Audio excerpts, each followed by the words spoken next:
Now today, I am going to be predicting the toughest league to predict, the most unpredictable football league in the world, the Championship, the league where anyone can beat anyone for the first time ever.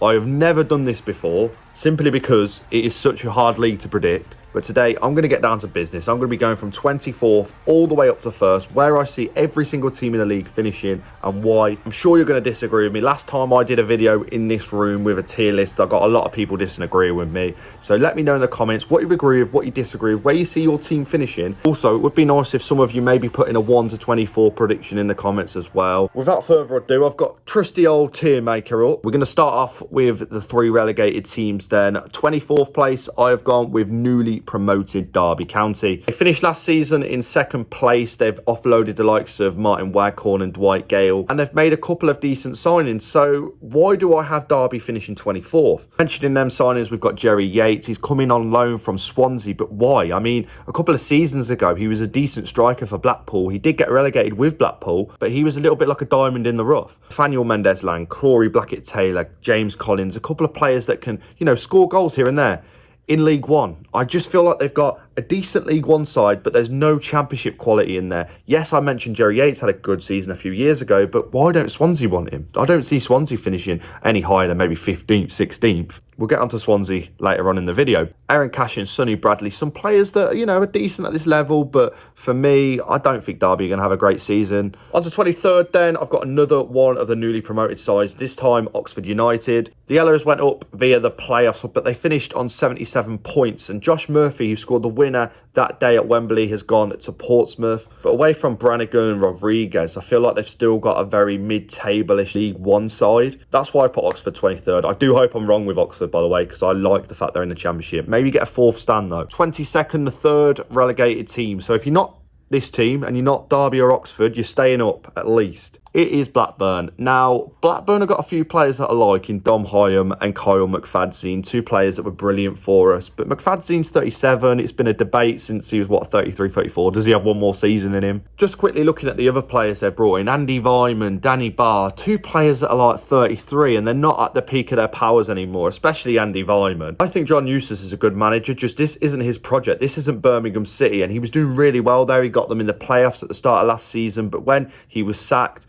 Tom Wagner brought in Wayne Rooney. Blackburn only really brought in Eustace because of his, credibility of how he started that season and how he ended the season before at Blues. And I'm trying to use the logic that Smodux will leave as well. He is literally the diamond in the rough at Ewood Park right now. And from now until maybe the end of the transfer window, if he's offloaded, it'll be a real struggle for Rovers as well. The Venkies have got this whole court case going on, so very tough time to be a Rovers fan. I've got them at 22nd place. Then just missing out on relegation, I've got in 21st place Plymouth Argyle, 20th place I've gone with Watford, and 19th I've gone with Portsmouth.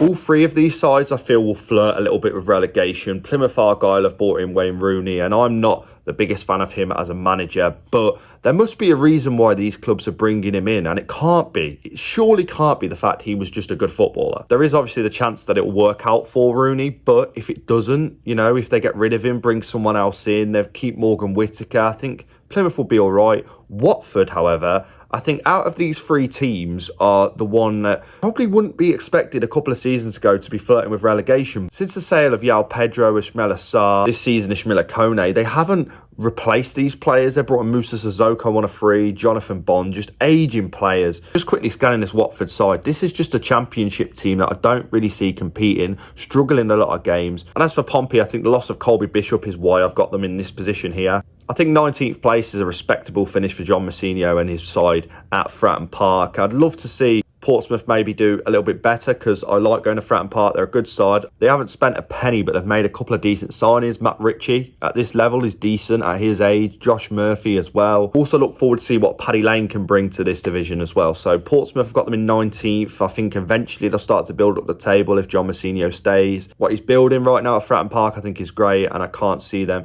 really being in much danger of relegation. But I think 19th is where I'd expect them to finish. On to 18th, we're going with Swansea City, and along past the days now of the likes of Conor Gallagher, Mark Gay, Ryan Brewster, Jake Bidwell. I'll be honest, if there's any team I've not been too impressed in their transfer window, it is Swansea. Lawrence Vigouroux, Why? He was good at Leyton Orient, but I think they've kind of brought him in maybe even as a first choice goalkeeper here. They've spent 2 million on a midfielder, Franco, here, who has a lot of experience in Portugal. I'm sure he'll link up with the likes of Matt Grimes and Joe Allen in that midfield. I've always been a big fan of Matt Grimes. Again, Swansea are another one of them teams that have just got the quintessential championship defenders in the likes of Ben Cabango, Harry Darling, Josh Tymon, Christian Pedersen. I think it's going to be quite a moody 18th place finish for Swansea this season. They'll probably still beat us at their ground. On to 17th, we have got, I would honestly say, the most unpredictable team. I've watched prediction videos where these lot have been relegated, and also Gab Sutton has said they're going to win the league. But Sunderland in 17th,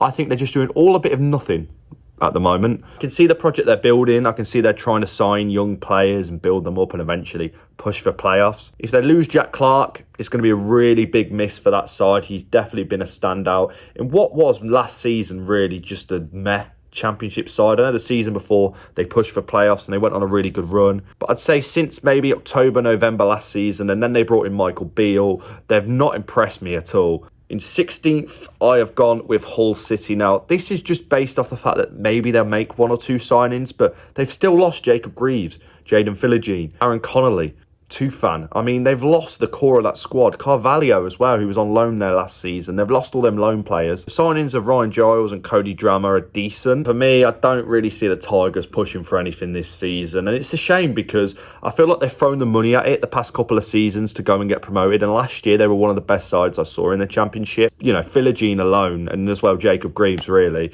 That's just such a big loss for a side like Hull. In 15th, I have gone with Cardiff. And this is another quite unpredictable one.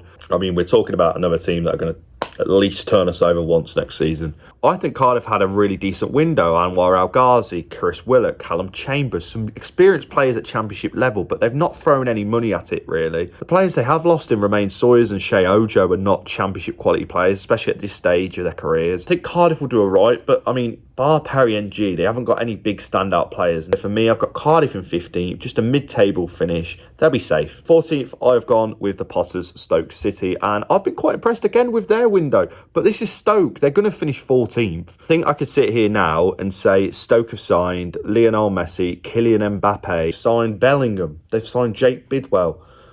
And I'd still put them 14th. I think they're a little bit weak at the back. You know, Michael Rose, Lyndon Gooch, Ender Stevens, some decent championship players. But other than the additions of Bocat and Ben Gibson, I don't think they've really, built on that defence. Victor Johansson's a brilliant signing in goal, but he was relegated with Rotherham last season, so he's not going to be that much of a game changer. I can't speak about Stoke as well without speaking about Wout Berger, Korean superstar, Bae-Jon Ho. They just don't shut up about him, honestly. But I'm playing it safe with Stoke. I've put them 14th, and if they do any better, it will surprise everyone anyway. Up to 13th, I have gone with Preston North End. A little bit of a drop-off for North End this season, in my opinion. Losing Alan Brown's a big loss. He's been at the club what feels like forever. And they have still kept that core of the squad as well. Ben Whiteman, Ali McCann, Robbie Brady. Regardless of how well they did last season, I'm putting Preston in that 13th place role. In 12th place then, this might shock a few of you, but I'm going to go with West Bromwich Albion, a playoff side last season, the Boing Boing Baggies, who were up and down throughout my whole childhood. I've got them finishing bang mid-table 12th place. And to be honest, I feel like I know they've kept that core of the squad in Jed Wallace and John Swift, Grady Diangana, but they've lost some big players. Nathaniel Chalobah, Connor Townsend, Brandon Thomas Asante, and they've replaced Asante with Devante Cole.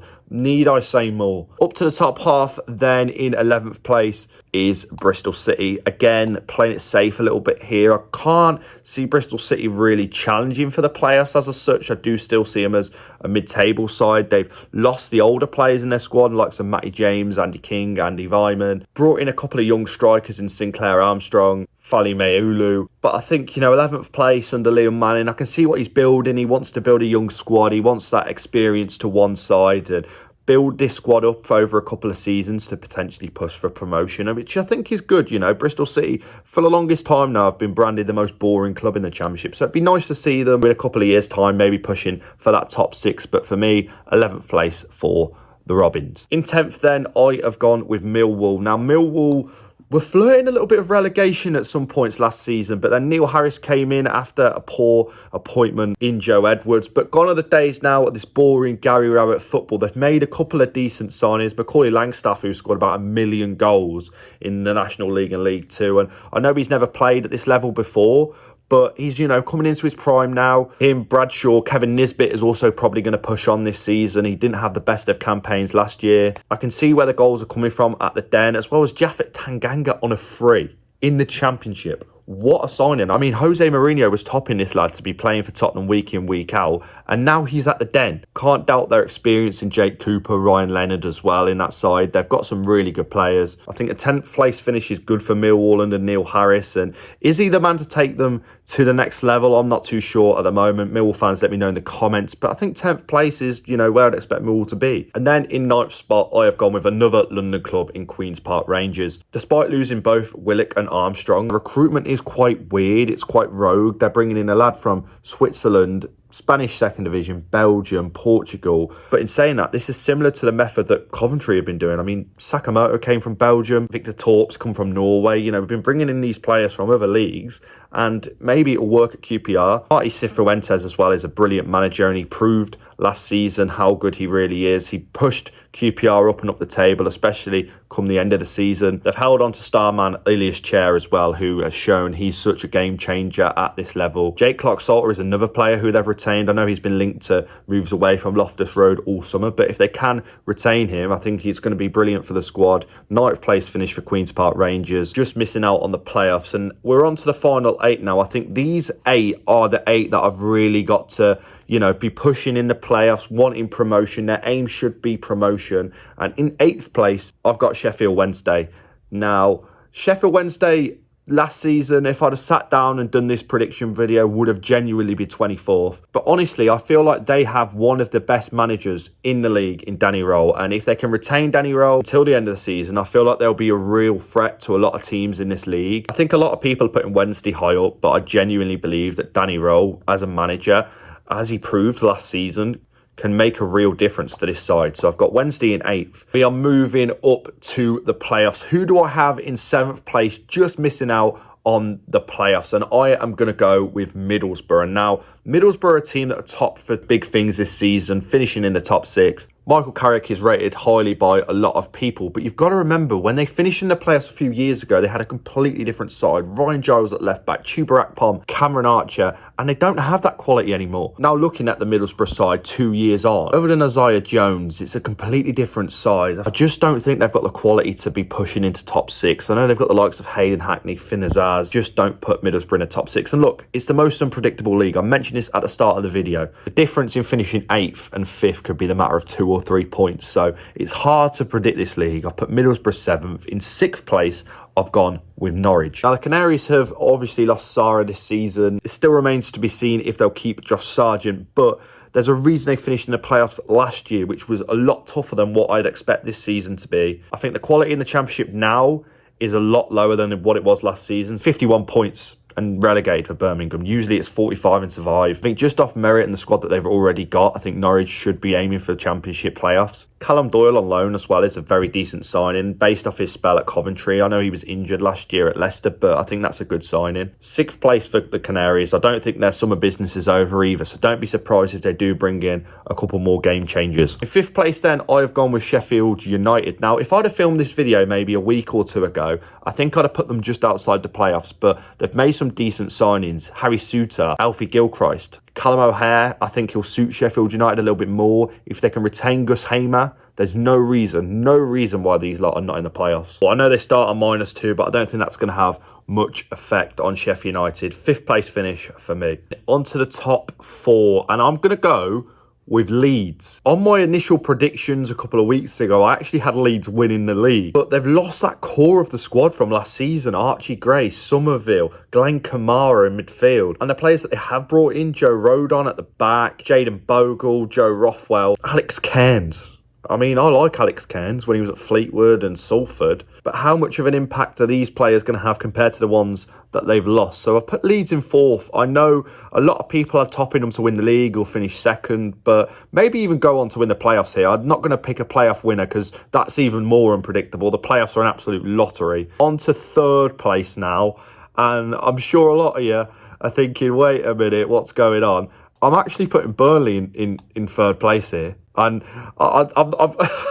I know you're all thinking this is bias right now. I know some of you will definitely disagree with this one, especially because I've seen some people as well put Burnley to win the league. 18 million for Mike Trezor. Not a goal or assist last season in the Premier League or the FA Cup. You've got a 22-year-old who's been playing in the second division in France. You've got a 23-year-old who's been playing in the second division in Brazil. And undeniably, yes, the squad they do have has a lot of quality in there, especially at this level. If Wout Weghorst plays, I think we're all in danger. But I just feel like he's going to be offloaded, as well as Sander Berge, who's linked with Manchester United at the moment. Josh Cullen, Masengo, Brownhill, Aaron Ramsey, Nathan Redmond, players that are decent at this level, but just missing out on automatic promotion for second place. Coventry City. I can't do the playoffs. I know a lot of people I just can't. I'm sorry. Now look, it'd be very easy for me to put my team in second place and say we're going to get promoted and we're a brilliant side. But the project that Mark Robins has been building since 2017, since we were relegated to League Two, it's been this gradual progression, except last season, which was a little bit of a fall off. We had a great FA Cup run. We had a couple of injuries here and there. Looking at the players that we've lost, firstly, Matty Godden, Simon Moore, Liam Kelly, 3 players that had good runs at the club. Kelly especially, I mean, he was with us from League Two all the way through until the end of last season. He's gone to Rotherham. He's going to do great there. I think this is how the journey is going to go. I feel if we don't push for playoffs, questions have to be asked about Mark Robins, and that's me being genuinely serious here. But just look at this squad for a minute. Oliver Dovine, brilliant signing. He's 22 years old. He's up-and-coming goalkeeper. Louis Binks, experienced at this level. Jack Radoni, I know we paid $5 million for him, but that's another player experienced at this level. He looked brilliant already as well. Ephraim Mason-Clark, I know we didn't bring him in this summer. He's been out on loan at Peterborough, but he's going to feel like a new player. And Brandon Thomas Asante, West Brom's top scorer for the past 2 seasons, is coming in as our third choice striker behind Ellis Sims and Haji Wright. Yes, we've lost Callum O'Hare, but this is just an opportunity for the likes of Victor Torp, Jack Radoni to push into the squad. Sakamoto's back from injury. Ellis Sims, Haji Wright, both got 19 goals last season. Seriously, Sims, Wright, Asante.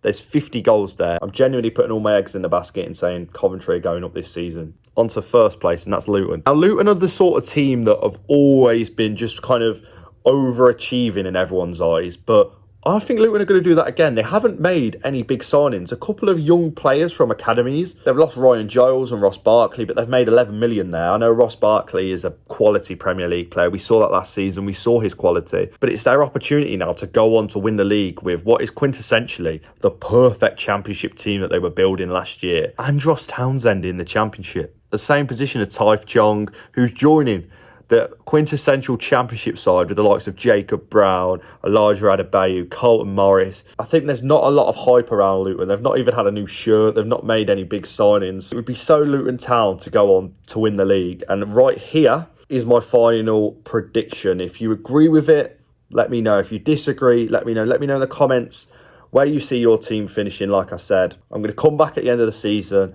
I'm going to react to it. Hopefully I'm wrong about Coventry and we win the league. Like and subscribe. Stoke away on Saturday. That video is going to be good, hopefully. Hopefully I can back myself now and we go and beat Stoke. But, you know, I'm so buzzing for the new season.